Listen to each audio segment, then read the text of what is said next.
वाहिगुरू जी का खालसा वाहिगुरू जी की फतेह। TV84 ਦੇ ਸਾਰੇ ਦਰਸ਼ਕ ਤੇ ਸਰੋਤੇ ਜਿਹੜੇ ਨਾਰਥ ਅਮਰੀਕਾ ਵਿੱਚੋਂ ਸਾਡੇ ਨਾਲ ਜੁੜੇ ਹੋਏ ਆ ਜਾਂ ਫਿਰ ਫੇਸਬੁੱਕ ਰਾਹੀਂ ਦੁਨੀਆ ਭਰ ਵਿੱਚ ਬੈਠ ਕੇ ਸਾਨੂੰ ਦੇਖ ਸੁਣ ਰਹੇ ਆ, ਉਹਨਾਂ ਸਾਰਿਆਂ ਦਾ ਮੈਂ ਅਮਰਵੀਰ ਸਿੰਘ ਅੱਜ ਦੇ ਇਸ ਖਾਸ ਪ੍ਰੋਗਰਾਮ ਵਿੱਚ ਤਹਿ ਦਿਲੋਂ ਸਵਾਗਤ ਕਰਦਾ।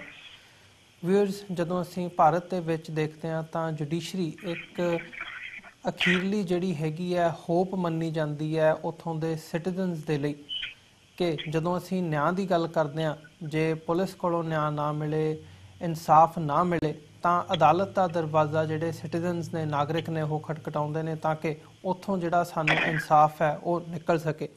ਹੁਣ ਤੱਕ ਅਦਾਲਤ ਦਾ ਮਹਿਕਮਾ ਹੋਵੇ ਜਾਂ ਜਸਟਿਸ ਸਿਸਟਮ ਹੋਵੇ ਜਾਂ ਫਿਰ ਜਿਹੜਾ ਆਰਮੀ ਹੈਗੀ ਹੈ, ਇਹ ਦੋ ਅਦਾਰੇ ਇੱਦਾਂ ਦੇ ਮੰਨੇ ਗਏ ਸੀ ਭਾਰਤ ਦੇ ਵਿੱਚ ਜਿਨ੍ਹਾਂ ਦੇ ਵਿੱਚ ਕੋਈ ਪੋਲੀਟੀਕਲ ਇਨਫਲੂਐਂਸ ਨਹੀਂ ਹੈਗੀ।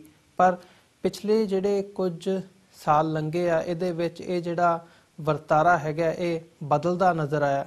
ਹੁਣ ਪੋਲੀਟੀਕਲ ਇਨਫਲੂਐਂਸ ਆਰਮੀ ਦੇ ਵਿੱਚ ਵੀ ਦੇਖਣ ਨੂੰ ਮਿਲਿਆ ਕਾਫੀ ਹੱਦ ਤੱਕ, ਤੇ ਖਾਸ ਤੌਰ ਤੇ ਜਦੋਂ ਅਸੀਂ ਕੋਰਟਸ ਦੀ, ਅਦਾਲਤਾਂ ਦੇ ਸਿਸਟਮ ਦੀ ਗੱਲ ਕਰਦੇ ਹਾਂ, ਉਹ ਵੀ ਗੱਲ ਜਗ ਜ਼ਾਹਰ ਹੋਈ ਹੈ। ਈਵਨ ਇੱਥੋਂ ਤੱਕ ਕਿ ਭਾਰਤ ਦਾ ਜਿਹੜਾ ਸੁਪਰੀਮ ਕੋਰਟ ਹੈਗਾ ਉਹਦੀ ਜਿਹੜੀ ਪਾਰਦਰਸ਼ਤਾ ਹੈਗੀ ਹੈ ਜਾਂ ਉਹਦੀ ਜਿਹੜੀ ਕਾਰਗੁਜ਼ਾਰੀ ਹੈਗੀ ਹੈ ਉਹਦੇ ਤੇ ਵੀ ਬੜਾ ਵੱਡਾ ਸਵਾਲੀਆ ਨਿਸ਼ਾਨ ਲੱਗਿਆ।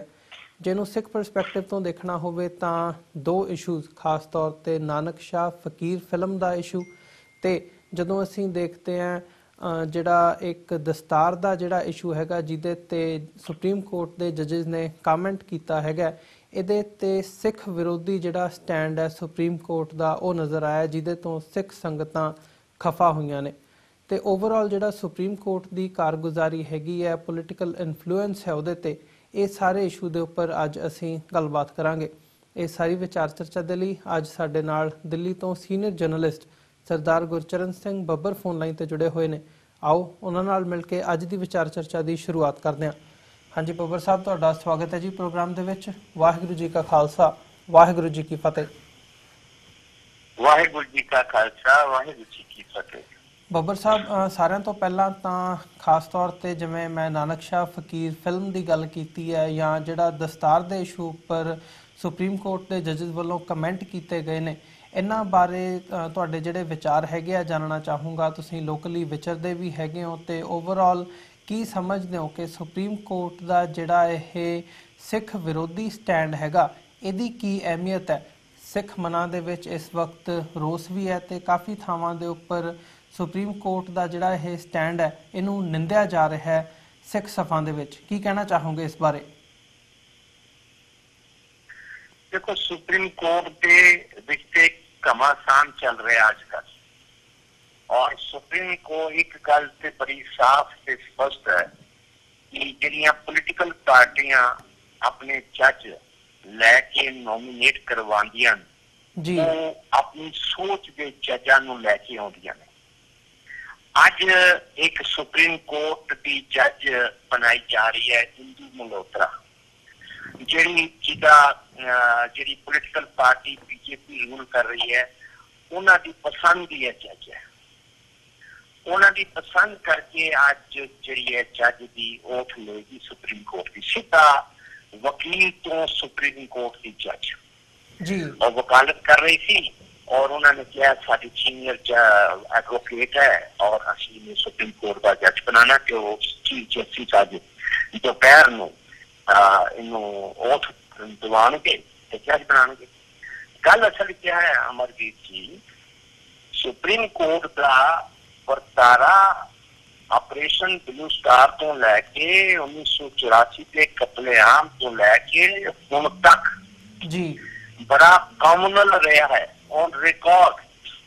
और मैं इसका चशमदीद गवाह भी हाँ और विटनेस भी हाँ, और दिल्ली च रहन करके और जर्नलिज्म की दुनिया च रहन करके मैं बड़ा नेड़ों देखा जी। तुसी देखो सुप्रीम कोर्ट के जज कितने कॉमनल ने, छोटे छोटे फैसलियां दे उत्ते छोटे छोटे मामलिਆਂ ਤੇ 100 ਮੋਟੋ ਐਕਸ਼ਨ ਲੈਂਦੇ ਨੇ। ਮੈਂ ਤੁਹਾਡੀ ਗੱਲ ਤੇ ਆ ਰਿਹਾ, ਅਗਲੀ ਵਾਲੀ ਤੇ ਨਾਨਕ ਸ਼ਾਹ ਫਕੀਰ ਦੀ ਫਿਲਮ ਵਾਲੀ ਜੀ। ਪਰ ਮੈਂ ਤੁਹਾਨੂੰ ਇਹ ਦੱਸਣਾ ਚਾਹੁੰਦਾ ਕਿ ਛੋਟੇ ਛੋਟੇ ਮਾਮਲਿਆਂ ਤੇ ਸੁਪਰੀਮ ਕੋਰਟ ਜਿਹੜੀ ਹੈ ਡੇਂਗੂ ਬੁਖਾਰ ਤੇ ਠੰਡ ਆ ਜਾਂਦੀ ਹੈ, ਧੁੰਦ ਆ ਜਾਂਦੀ ਹੈ, ਪੋਲੂਸ਼ਨ ਦੇ ਮਾਮਲੇ ਤੇ और इलीगल कंस्ट्रक्शन के मामले से सुप्रीम कोर्ट सो मोटो एक्शन लेंदी है। इत्थों देखो दिल्ली दे विच 5000 लाशां गिरियां ते मारन वाले दिल्ली घूम रहे ने सुप्रीम कोर्ट के आले दुआले, हाई कोर्ट के आले दुआले।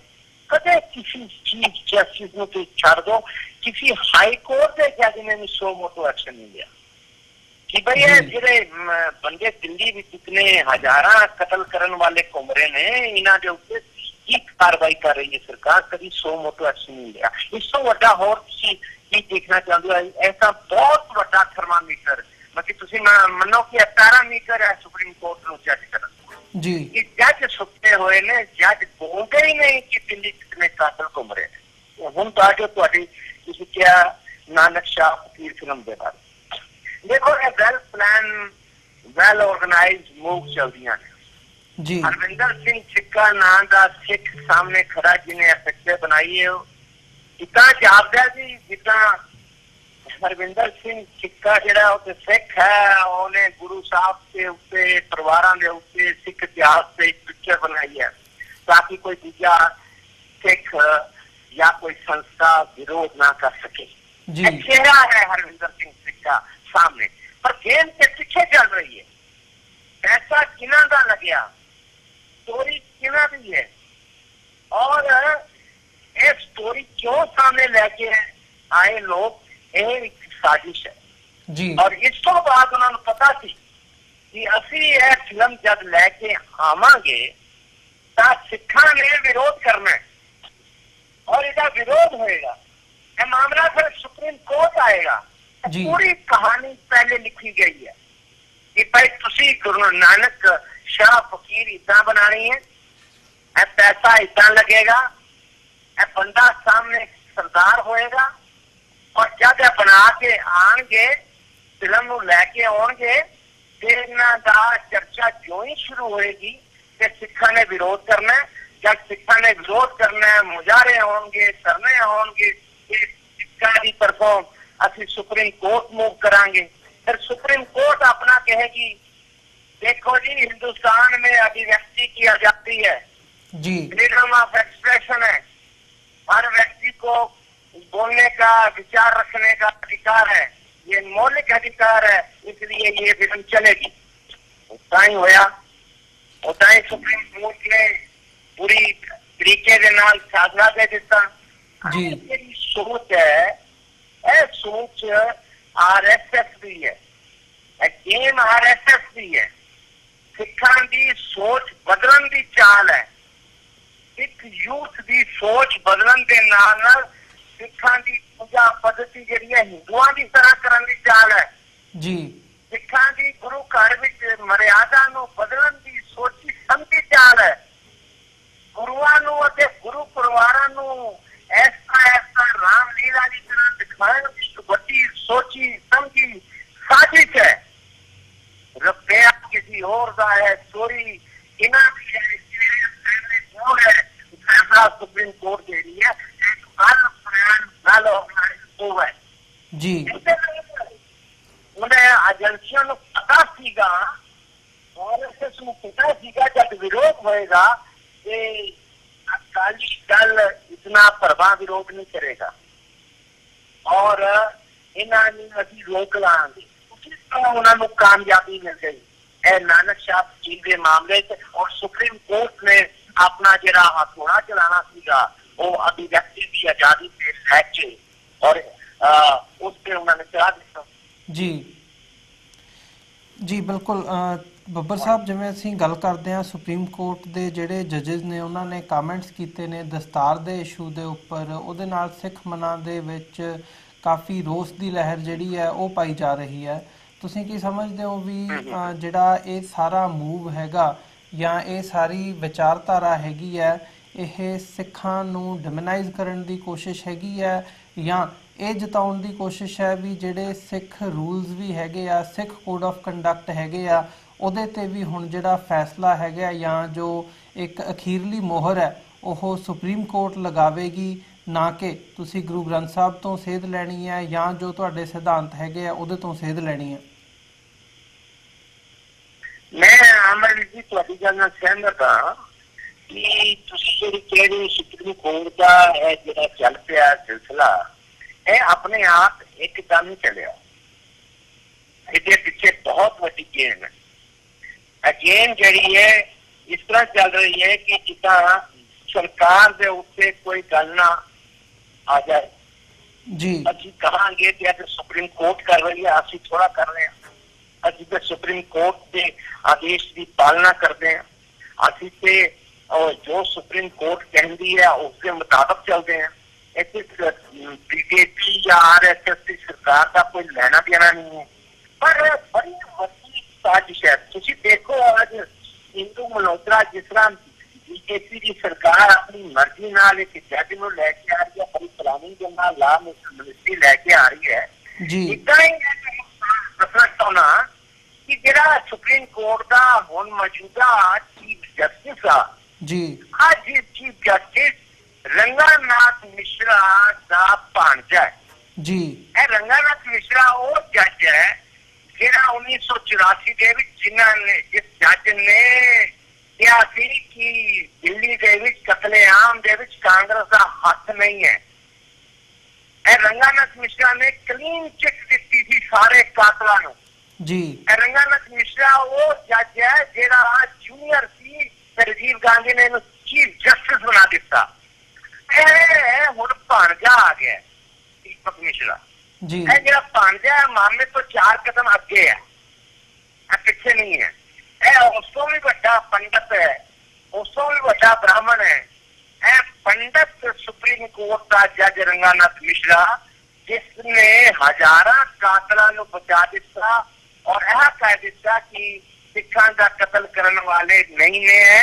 और इन्होंने क्लीन चिट दी हुण भांजा चल पिया है दूसरी तरफ असी कई बार गल जोरदार तरीके नाल कही है कि सुप्रीम कोर्ट दे विच जेड़ा रंगानाथ मिश्रा ने दुनिया तो चीफ जस्टिस बन के कांग्रेस का भला किया वही वर्तारा हुण चल पिया जी हुण चल पिया कि सरकार अपनी मर्जी से फैसले लैन वास्ते सुप्रीम कोर्ट के मंच का भी हुण प्रयोग करना शुरू कर दिता जी इसकी मिसाल देख लो कि सुप्रीम कोर्ट के 4 सीनियर जजा ने प्रेस कॉन्फ्रेंस करके क्या कि सुप्रीम कोर्ट के जजा ने ओपन दिल्ली के विच प्रेस कॉन्फ्रेंस करके क्या कि लोकतंत्र खतरे च है जुडिशरी खतरे विच है जी पूरा सिस्टम खतरे विच है 4 बड़े जजा ने प्रेस कॉन्फ्रेंस करके क्या हुण 2 बड़े जजा ने सुप्रीम कोर्ट के चीफ जस्टिस को परसों चिट्ठी लिखी है उन्होंने कहा कि सारी सुप्रीम कोर्ट के सारे जजों की मीटिंग बताई जाए जी कुछ बड़े बड़े फैसले ने उस मीटिंग के डिस्कस किए जाने चाहिए ने इस करके सुप्रीम कोर्ट के अंदर जिन्हें चल रहे हैं घमासान वो लोग देख रहे हैं संसार के लोग देख रहे हैं देश के लोग देख रहे हैं सिखा दे रहे कमेंट किया गया है सुप्रीम कोर्ट के मंच तो सुप्रीम कोर्ट कह रही है कि पगड़ी के उत्ते क्यों जरूरी है तुसी क्यों बन रहे हो तुहाडा पगड़ी नाल कितना जुड़ाव है कितना दे कमेंट्स जी वो कमेंट्स नहीं है और सिखा नूं डिमोरलाइज करने के संकेत ने डिमोरलाइज किया जा रहा है और उस तो बाद तुसी देखो सरकार ने कोई रिएक्ट नहीं किया गवर्नमेंट ने कोई रिएक्ट नहीं किया सरकारी वकील ने कोई रिएक्ट नहीं किया और जबकि ये इन्होंने कोई पूछे कि तुसी मत्थे ते तिलक लगाना क्यों जरूरी है कोई पूछे कि तुहानू बोधी रखना क्यों जरूरी है तुसी कोई तुहानू पूछे जनेऊ रखना क्यों जरूरी है गल नहीं कह सकते गल नहीं कह सकते क्योंकि सुप्रीम कोर्ट के प्रैक्टिस करने वाले सीनियर एडवोकेट सैकड़ों ऐसे सुप्रीम कोर्ट के एडवोकेट ने जो सीनियर एडवोकेट ने जो प्रैक्टिस कर रहे हैं उन्होंने मत्थे ते तिलक लगाते हैं बहुत बड़ा जी बड़ा टिक्का लगाते हैं पोती रखते हैं जिन्हें वो पहनते हैं उन्होंने कोई टिक्का टिप्पणी नहीं तुम अंदाजा लगाओ कि कितना कॉमनल है सुप्रीम कोर्ट के फैसले से अपने आप गलत होंगे, क्योंकि तुसी देखो जस्टिस लोहिया मर गया, वो जस्टिस लोहिया जरा अमित शाह का केस लड़ रहा है, केस देख रहा सीगा जी, अमित शाह उस केस के विच फंसा होया सीगा और वो जेल से निकल ही नहीं सकता सीगा, इतना बड़ा केस, मर्डर केस, और जिस केस में वो जस्टिस लोहिया देख रहा थी, जस्टिस लोहिया का मर्डर हो गया जी, वो कहते नहीं कि मर्डर नहीं हुआ, नेचुरल डेथ हुई, अजी मर्डर नहीं होया जी, जे नहीं होया तो इंक्वायरी कराओ, इस करके इंक्वायरी नहीं होएगी, क्योंकि रूलर पार्टी का प्रेसिडेंट है अमित शाह जी, इस करके कोई जांच नहीं होएगी। सुप्रीम कोर्ट ने साफ मना कर दिया है केस ना खोलिया जाएगा, ना इसकी जांच होगी। तुम थोड़ा अंदाजा लगाओ कि सुप्रीम कोर्ट के विच की चल रहा है, इंसाफ की कोई गल नहीं। और कमेंट इन्होंने अपने आप को सुप्रीम कोर्ट ने और सरकार ने बेनकाब कर लिया है सिखा से और सिख कौम से। बहुत बड़ा हमला है पगड़ी के मामले से। मैं तो कहना है पगड़ी का जो मामला है वो दुनिया भर के सिखा उठाना चाहिए।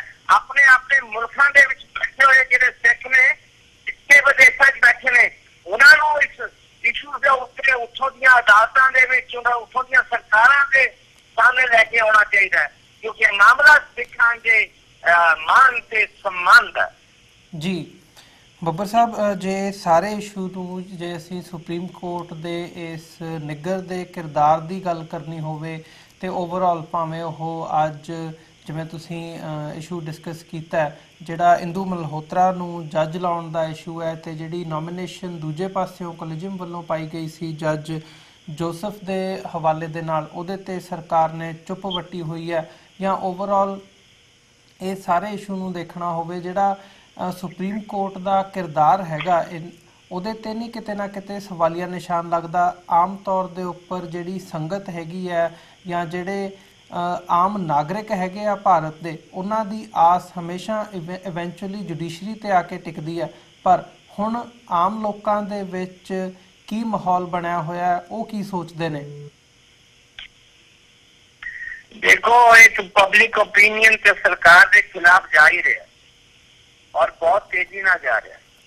दूसरी तरफ सुप्रीम कोर्ट का जेड़ा इमेज सीगा, पोजीशन जी सीगी, वो भी हुण प्रश्न चिन्ह लग गया।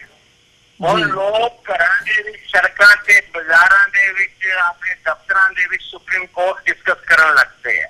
एक बदलाव आया देश के अंदर और बड़ी तेजी नाल आया, और जजां की प्रेस कॉन्फ्रेंस तो बाद से बहुत तेजी नाल बढ़िया जी। और जरा अज इन्होंने इंदू मल्होत्रा जी एडवोकेट है उन्होंने सीधा सुप्रीम कोर्ट का जज बनाना है। इसके नाल जरा के.एम. जोसफ सी एक क्रिश्चियन है जी, क्रिश्चियन उत्तराखंड हाई कोर्ट का चीफ जस्टिस है, क्रिश्चियन है। किसी ने ना कलोजियम ने दिता, सुप्रीम कोर्ट की कलोजियम ने, होना बिल्कुल चुप हो गई है सरकार। उन्होंने जोसफ की फाइल नो ठंडे बक्से च रख दिता जी, जबकि जोसफ की भी ओट होनी सी हिंदू के नाल।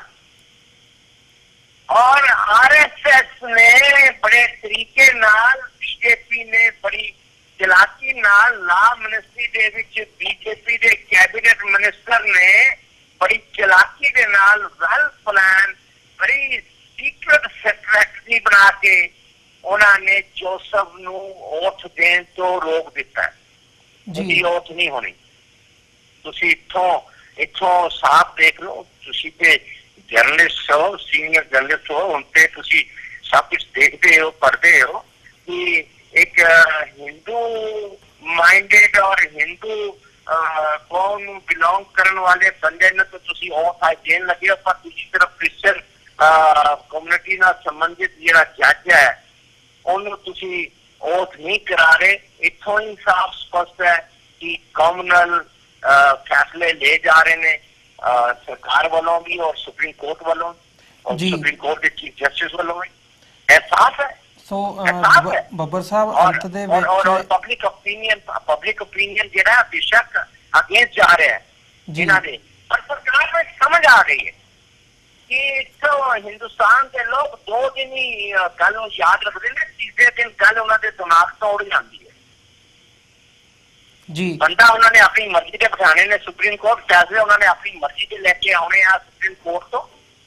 तुम देखो सरकार कितना डरा रही है। आरएसएस का चीफ कह रहे हैं कि राम मंदिर के मामले के उत्ते सुप्रीम कोर्ट ने सानू जस्टिस नहीं दिता तो अभी कानून बना लांगे जी। अभी कानून बना के अपना राम मंदिर जरा उत्थे अयोध्या विच बनावांगे। इनडायरेक्ट थ्रेट है आरएसएस वालों सुप्रीम कोर्ट नो, या उन्होंने संकेत है, इशारा है, या तो साढ़े फेवर फैसला कर देना जी, नहीं तो असं तो कानून बना के बना लांगे मंदिर। ਤੁਹਾਡੀ ਕੀ औकात है? स्नेह है जी बिल्कुल। क्योंकि सुप्रीम कोर्ट ही तो बहुत हालात मारे ने। अब सिखा के कमेंट्स करके, अगली के कमेंट्स करके नानक शाह फिल्म नु अभिव्यक्ति की आजादी के मामले से रिलीज करके सुप्रीम कोर्ट का भी चेहरा बेनकाब हो गया और आरएसएस की और बीजेपी की सरकार का भी चेहरा बेनकाब हो गया। और दूसरी तरफ साढ़े भरावां का भी चेहरा बेनकाब हो गया जेडे चुप बैठे ने जी, जेडे पावर हंगरी ने, रुतबे के हंगरी ने, जेडे पैसे के भुखे ने। तुसीं अंदाजा लगाओ, सब चुप बैठे ने क्योंकि इस वक्त ऐसा दौर चल रहा है सिख लीडरशिप के विच सिर्फ पावर चाहिए, पैसा चाहिए, रुतबा चाहिए, और कुछ नहीं है। और कोई इशू नहीं है उन्होंने सामने।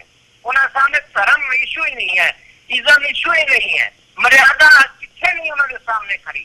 जबकि सब कुछ बदलिया जा रहा है, सोच बदली जा रही है, प्लानिंग के मुताबिक इतिहास बदलिया जा रहा है, सब कुछ हो रहा है, पर बोलने को कोई तैयार ही नहीं। सारे मंच चुप ने, श्रोमणी कमेटी हो गई, दिल्ली कमेटी हो गए जी, अकाली दलों के सारे हो, सिर्फ उन्होंने इशू के उत्ते काम करते हैं जिन्होंने इशू के उत्ते सवेरे इन्होंने अखबारों के हैडलाइन मिल जाए, वो भी पंजाब के अखबारों के और पंजाबी के अखबारों के जी।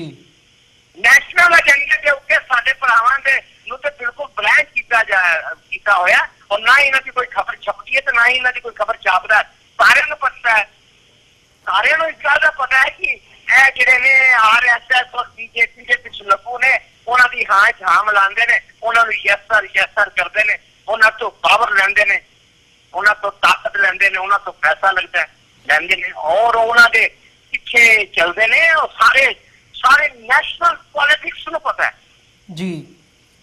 इस करके भरावां वाली गल जिहड़ी है साडे अकाली भरावां दी गल बड़ी माड़ी है। इतिहास इन्हां नूं कदी माफ नहीं करेगा, मैं तो बिल्कुल साफ दस दूंगा। मैं इतिहास का विद्यार्थियां हिस्ट्री इन्हों माफ नहीं करेगी क्योंकि इस वक्त सिख कौम के उत्ते बड़ा सीक्रेट हमले हो रहे हैं। सीक्रेट फ्रंट से लड़ाई हो रही है दलित भरावां की हिंदुओं नाल, फ्रंट से लड़ाई हो रही है मुसलमान भरावां की हिंदुओं नाल, पर सिखा नाल लड़ाई लड़ रहे हैं सीक्रेट अंदर वड़ के। इतिहास बदल दो, तुसी मर्यादा बदल दो, तुसी रहनी बहनी खाना पीना बदल दो, तुसी गुरुआं नूं रामलीला की तरह दिखाना शुरू कर दो, पिक्चर दिखाना शुरू कर दो जी। एक अपने आप सब कुछ नहीं हो रहा, सिखा नाल अंदर वड़ के सब कुछ हो रहा। फ्रंट पे आज लड़ाई हो रही है दो तरफ, एक तरफ दलित से एक तरफ हिंदू और दूसरी तरफ मुसलमान से हिंदू। सिखा नूं अंदर वड़ के मर्यादा के विच तोड़ दो, फिर गां जाके भविष्य के विच सिख आपस विच अपने आप लड़नगे। मैं मर्यादा आ मनना, दूजा कहेगा मैं आ मनना, तीजा कहेगा मैं तेरे वाला, चौथा कहेगा मैं अकाली हाँ, उस तो बाद आ जाएगा मैं टकसाली हाँ। इन्हां दी वंड दो, इन्हां चंगी तरह मन दो। मर्यादा दे विच मर्यादा नूं बदलण दा कारण ही यही है कि सिखां नाल तुसीं सीधे लड़ोगे तो मार खाओगे। सिखां नाल अगर लड़ना है ते तुहानूं सिखां विच पाड़ा पाना है जी, इन्हां नूं लड़ाना है। एक well plan well organised move है आरएसएस की और बीजेपी सरकार की, जेडे अंदर ही अंदर सिखां दे नाल है दुश्मनी कर रहे हैं, बाकी फ्रंट पे नहीं आ रहे। आजकल ਮੈਨੂੰ ਇਦਾਂ ਜਾਪਦਾ ਹੈ ਕਿ ਕੁਝ ਸਾਲ ਸਿਰਫ ਦਲਿਤਾਂ ਨਾਲ ਤੇ ਮੁਸਲਮਾਨਾਂ ਨਾਲ ਲੜਨਗੇ, ਬਾਅਦ ਵਿੱਚ ਸਿੱਖਾਂ ਨੂੰ ਫਿਰ ਦੇਖਣਗੇ। ਜਿੱਦਾਂ ਅੱਜ ਕੱਲ੍ਹ ਸਿੱਖਾਂ ਨਾਲ ਸਿੱਧਾ ਨਹੀਂ ਲੜਨ ਦੀ ਕੋਸ਼ਿਸ਼ ਕਰ ਰਹੇ ਜੀ। ਇਹ ਵੀ ਇੱਕ ਫੈਂਸੀ ਹੈ RSS ਦੀ। ਜੀ ਬਿਲਕੁਲ ਬੱਬਰ ਸਾਹਿਬ, ਤੁਹਾਡਾ ਬਹੁਤ ਬਹੁਤ ਧੰਨਵਾਦ। ਤੁਸੀਂ ਇਹ ਸਾਰੇ ਇਸ਼ੂ ਦੇ ਉੱਪਰ ਆਪਣਾ ਸਮਾਂ ਕੱਢ ਕੇ ਸਾਡੇ ਨਾਲ ਵਿਚਾਰਾਂ ਦੀ ਸਾਂਝ ਪਾਈ ਹੈ। ਅੱਜ ਦਾ ਜਿਹੜਾ ਸਾਡੇ ਸ਼ੋਅ ਦਾ ਸਮਾਂ ਹੈਗਾ ਉਹ ਸਮਾਪਤੀ ਦੇ ਵੱਲ ਨੂੰ ਵੱਧ ਰਿਹਾ ਹੈ ਤੇ ਅੰਤ ਦੇ ਵਿੱਚ ਮੈਂ ਤੁਹਾਡੇ ਕੋਲ ਇੱਥੇ ਹੀ ਇਜਾਜ਼ਤ ਚਾਹੂੰਗਾ ਜੀ। ਬਹੁਤ ਬਹੁਤ ਧੰਨਵਾਦ ਤੁਹਾਡਾ। ਵਾਹਿਗੁਰੂ ਜੀ ਕਾ ਖਾਲਸਾ, ਵਾਹਿਗੁਰੂ ਜੀ ਕੀ ਫਤਿਹ ਜੀ। ਵਾਹਿਗੁਰੂ ਜੀ ਕੀ ਫਤਿਹ। ਵਿਊਅਰਸ, ਉਮੀਦ ਕਰਦੇ ਹਾਂ ਕਿ ਜਿਹੜੀ ਅੱਜ ਦੀ ਗੱਲਬਾਤ ਸੀ ਸਾਡੀ ਦਿੱਲੀ ਤੋਂ ਉੱਘੇ ਪੱਤਰਕਾਰ ਸਰਦਾਰ ਗੁਰਚਰਨ ਸਿੰਘ ਬੱਬਰ ਹੋਰਾਂ ਦੇ ਨਾਲ, ਉਹ ਤੁਹਾਨੂੰ ਜ਼ਰੂਰ ਪਸੰਦ ਆਈ ਹੋਵੇਗੀ। ਸੋ ਜਾਂਦੇ ਜਾਂਦੇ ਤੁਹਾਡੇ ਚਰਨਾਂ ਦੇ ਵਿੱਚ ਵੀ ਬੇਨਤੀ ਕਰਦੇ ਹਾਂ ਕਿ TV84 ਨੂੰ ਅੱਗੇ ਵਧਾਉਣ ਦੇ ਲਈ, ਚੱਲਦਾ ਰੱਖਣ ਦੇ ਲਈ ਸਾਨੂੰ ਤੁਹਾਡੀ ਸਹਾਇਤਾ ਦੀ ਲੋੜ ਹੈ। TV84 ਨੂੰ ਡੋਨੇਟ ਕਰਨ ਦੇ ਲਈ ਤੁਸੀਂ ਸਾਡੀ ਵੈਬਸਾਈਟ www.tv84.tv ਤੇ ਜਾ ਕੇ ਸਾਨੂੰ ਡੋਨੇਟ ਕਰ ਸਕਦੇ ਹੋ ਤੇ ਮੰਥਲੀ ਡੋਨੇਸ਼ਨਸ ਦੇ ਲਈ ਪਲੇਜ ਕਰ ਸਕਦੇ ਹੋ। ਜੇ ਚੈੱਕ ਰਾਹੀਂ ਡੋਨੇਸ਼ਨਸ ਭੇਜਣੀਆਂ ਚਾਹੁੰਦੇ ਹੋ ਤਾਂ TV84 ਦੇ ਨਾਮ ਦਾ ਚੈੱਕ ਬਣਾ ਕੇ ਤੁਸੀਂ ਸਾਨੂੰ ਸਾਡੇ ਐਡਰੈਸ ਤੇ ਮੇਲ ਕਰ ਸਕਦੇ ਹੋ। 3601 37th ਐਵਨਿਊ, ਲੌਂਗ ਆਈਲੈਂਡ ਸਿਟੀ, ਨਿਊਯਾਰਕ 11101। ਵੈਬਸਾਈਟ ਇੱਕ ਵਾਰ ਫਿਰ ਰਿਪੀਟ ਕਰਦੇ ਹਾਂ, www.tv84.tv। ਇਸੇ ਦੇ ਨਾਲ ਵਿਊਅਰਸ, ਅਸੀਂ ਅੱਜ ਦੇ ਪ੍ਰੋਗਰਾਮ ਦੇ ਵਿੱਚ ਤੁਹਾਡੇ ਕੋਲੋਂ ਇੱਥੇ ਹੀ ਇਜਾਜ਼ਤ ਚਾਹਾਂਗੇ। ਕੱਲ੍ਹ ਨੂੰ ਦੁਬਾਰਾ ਤੁਹਾਡੇ ਨਾਲ ਫਿਰ ਮੁਲਾਕਾਤ ਹੋਵੇਗੀ। ਤਦ ਤੱਕ ਲਈ ਇਜਾਜ਼ਤ ਦਿਓ ਜੀ। ਵਾਹਿਗੁਰੂ ਜੀ ਕਾ ਖਾਲਸਾ, ਵਾਹਿਗੁਰੂ ਜੀ ਕੀ ਫਤਿਹ।